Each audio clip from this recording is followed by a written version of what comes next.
Let me tell you about one of the most difficult things that I've ever had to do in my life, which is go to my main investor and tell him that we had failed. We felt that there was an opportunity to build an internet website that would use passionate sports fans to create an alternative to something like ESPN. That was our idea. We called it Fanbase, and we were very passionate about it, as we are passionate sports fans ourselves. Even though we got up to 15 million visitors a month, we knew we hadn't really cracked the code, and we probably weren't building the next ESPN. And that was a harsh reality for us. We had said, maybe the best thing is for us to give the money back. We don't have an idea that we can pivot into. One of the hardest things is when you do fail and you come up short, it's having the confidence and maybe the audacity to get back on the field. Coming up with a new idea is a very creative, nonlinear process. One of the ways that we did this is that we had a standing 10 a.m. meeting every single day to come up with the next great billion-dollar idea.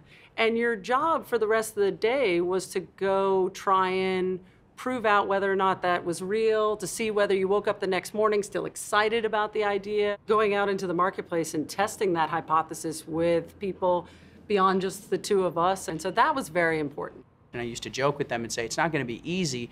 You can't look at your calendar and at 10 a.m. it says, come up with billion-dollar idea.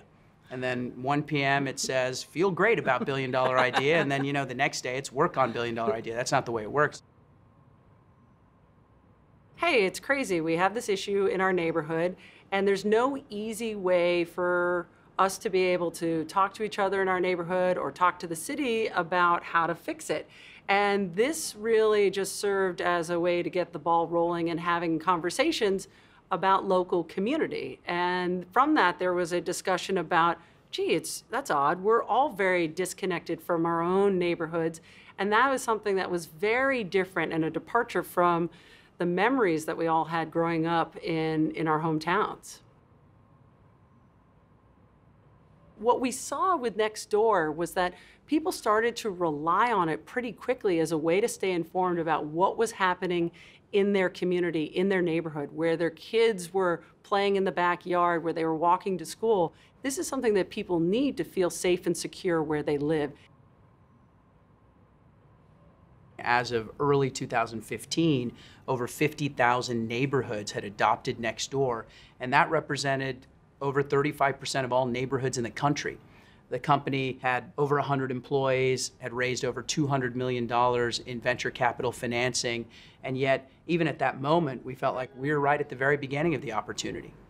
The experience of Fanbase, where we fell in love with something and then ultimately couldn't make that what we wanted it to be, it kept us honest. It kept us rigorous. It kept us disciplined. Can't call ourselves one-take geniuses. Take two. That was pretty good, though.